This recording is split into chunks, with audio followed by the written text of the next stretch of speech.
Kita beralih ke informasi lain, Saudara, terkait kondisi korban ledakan SMAN 72, Direktur Utama Rumah Sakit Islam Cempaka Putih, Jakarta, menjelaskan 12 siswa yang berada di ruang rawat inap dalam kondisi membaik. Sementara satu pasien yang berada di ICU akan dirujuk ke RSCM. Dirut RS Islam Cempaka Putih, Pradono Hangdojo, menjelaskan bahwa tindakan rujukan karena fasilitas RSCM yang lebih memadai. Selain itu juga kondisi 12 pasien lainnya masih dalam ruang perawatan dan kian membaik. Pradono menjelaskan bahwa kebanyakan dari mereka mengalami gangguan pada gendang telinga akibat ledakan.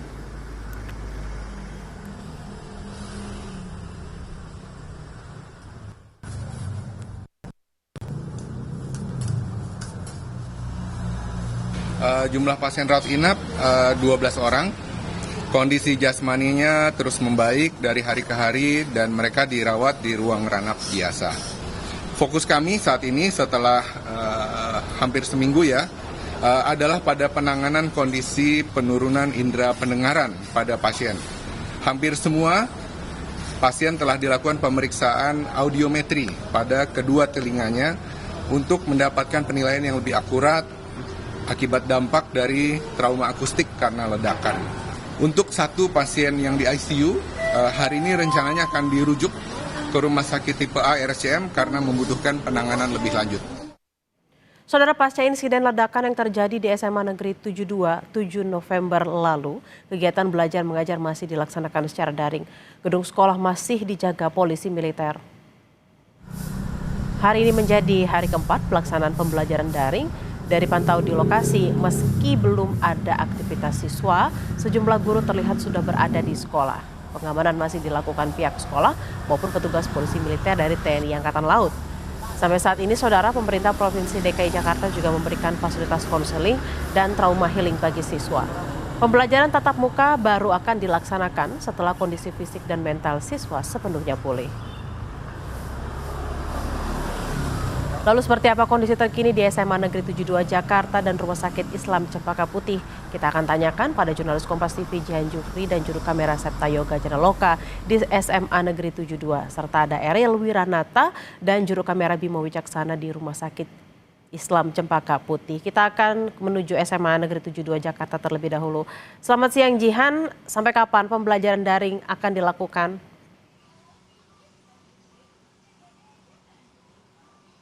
Ya, Bella dan juga saudara, memang pasca dari ledakan yang terjadi 7 November lalu, pembelajaran secara daring masih dilakukan di SMAN 72 Jakarta dan hari ini terhitung di hari keempat dilakukannya pembelajaran jarak jauh atau pembelajaran secara daring untuk siswa-siswi dari SMAN 72 Jakarta.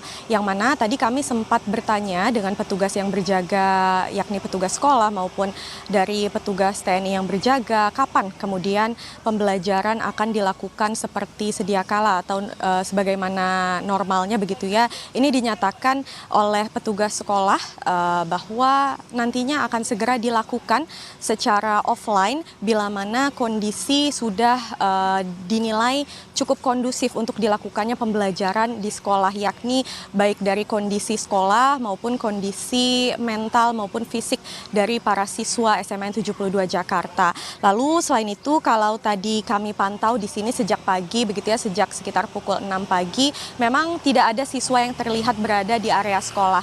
Namun kalau guru, tadi kami melihat guru sudah tiba sejak pukul 6 pagi yang mana mereka ini memang melakukan pemanduan, yakni pemanduan proses belajar mengajar melalui sekolah. Walaupun memang sekolah dilakukan secara daring, namun guru memang memandu melalui sekolah begitu ya, atau dilakukan di SMAN 72 Jakarta.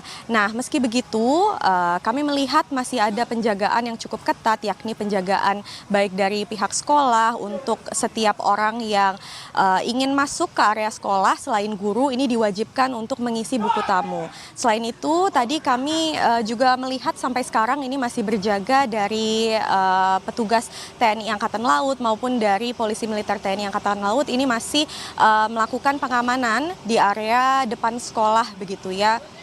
Selain itu, kami tadi juga sempat melihat bahwa ada mobil Sapa dari pemerintah Provinsi DKI Jakarta yang sudah berada di area sekolah sejak pukul 8 pagi, dan saat ini mobil Sapa ini sudah berada di dalam sekolah, yang mana mobil memang disediakan untuk memberikan layanan konseling bagi para siswa yang membutuhkan bisa langsung datang ke area sekolah untuk mendapatkan konseling dari yang disediakan oleh pemerintah Provinsi DKI Jakarta. Selain itu, tadi kami melihat juga sudah tiba dari psikolog Polda Metro Jaya yang sudah berada di area sekolah.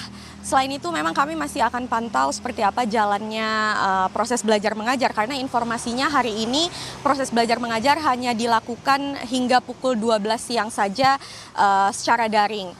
Nah, selain itu tadi kami sempat berbincang juga dengan polisi di sini bahwa mereka sebenarnya mengatakan bahwa area sekolah dinyatakan sudah aman dari segala bentuk ancaman, yakni seharusnya memang proses belajar mengajar bisa segera kembali normal. Namun kita nantikan bersama-sama, Bella dan juga saudara, kapan proses belajar mengajar dilakukan secara offline di SMA N 72 Jakarta. Bella.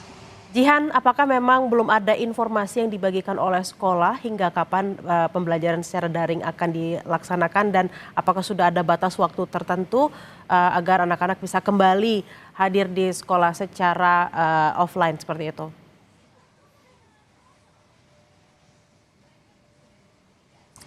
Ya, Bella dan juga saudara, betul memang belum ada waktu yang pasti, belum ada kepastian juga dari pihak sekolah kapan nantinya sekolah yang dilakukan secara daring ini akan selesai dan kemudian dilanjutkan dengan sekolah yang dilakukan secara offline di SMN 72 Jakarta. Maka dari itu memang ini dinyatakan oleh guru bahwa dilakukan secara situasional, artinya bila mana kondisi fisik dan juga mental dari para siswa SMN 72 Jakarta ini dinilai sudah siap untuk kembali melakukan pembelajaran secara offline di sekolah, ini akan segera dilakukan. Sebelumnya kami juga sempat mendapatkan informasi dari KPAI bahwa seharusnya pembelajaran daring ini dilakukan selama 3 hari awal, lalu kemudian dilanjutkan untuk peninjauan apakah kemudian dinilai sudah siap untuk dilakukan proses belajar mengajar kembali di sekolah. Nah, memang dari itu seharusnya kami masih menunggu informasi terkini baik itu dari pihak sekolah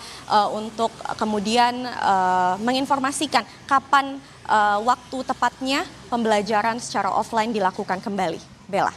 Baik, dari SMA Negeri 72 kita akan ke Rumah Sakit Islam Cempaka Putih Jakarta, ada Eril di sana. Eril, bagaimana penanganan medis untuk 12 korban yang masih dirawat hingga saat ini? Ya, Bella, bahwa di Cempaka Putih 12 korban di SMA dari siswa Jakarta yang di mana di SMA 72 Jakarta yang di mana korban tersebut adalah keadaannya di mana bahwa dari mereka rata-rata dikatakan bahwa terkena gangguan pada gangguan telinga, yang di mana sebelumnya juga ada salah satu pasien yang berada di ruang ICU namun sudah dirujuk menuju RSCM yang di mana untuk dilakukan operasi cangkok kulit karena RSCM dinilai lebih memiliki fasilitas yang memadai. Selain itu juga bahwa dari psikologis anak sebanyak 12 yang berada di rumah sakit Islam Cempaka Putih sendiri bahwa didampingi baik dari pihak rumah sakit lalu kemudian juga stakeholder seperti psikolog dari dokter. Dan selain itu juga informasi yang kami dapatkan bahwa sejak hari Senin menginginkan untuk sekolah daring sudah dipersiapkan ataupun sudah disiapkan fasilitas yang ada dari pihak rumah sakit, yang dimana juga dikatakan bahwa dari mereka kebanyakan memiliki gangguan pada telinga ataupun yang telinga, dan dilakukan pemeriksaan dengan audiometri untuk melihat seberapa parah ataupun keadaan baik ke depannya. Nah, memang informasi yang kami dapatkan bahwa dari 12 siswa ini dikatakan keadaannya semakin membaik, hanya satu yang dalam ruang ICU yang dirujuk untuk melakukan operasi dalam cangkok kulit. Selain itu juga tidak hanya di Rumah Sakit Cempaka Putih saja, melainkan di Rumah Sakit Yarsi sendiri dikatakan bahwa masih ada 7 siswa yang dilakukan perawatan inap, yang dimana 8-nya sudah dilakukan perawatan secara jalan, yang dimana dilakukan dengan melakukan metode hiperbarik untuk pemulihan secara cepat terhadap kerusakan yang terjadi pada gendang telinga mereka. Bella. Baik, masih ada 12 siswa yang saat ini masih dirawat di Rumah Sakit Islam Cempaka Putih dan juga ada beberapa siswa di rumah sakit lainnya. Serta hingga saat ini belum ada informasi lanjutan kapan pembelajaran secara offline atau hadir di sekolah akan dilaksanakan di SMA N 72. Terima kasih atas laporan Anda, jurnalis Kompas TV, Eril Wiranata dan Bimo Wicaksana. Sebelumnya ada Jihan Jufri dan Septa Yoga Janaloka. Selamat beraktivitas kembali.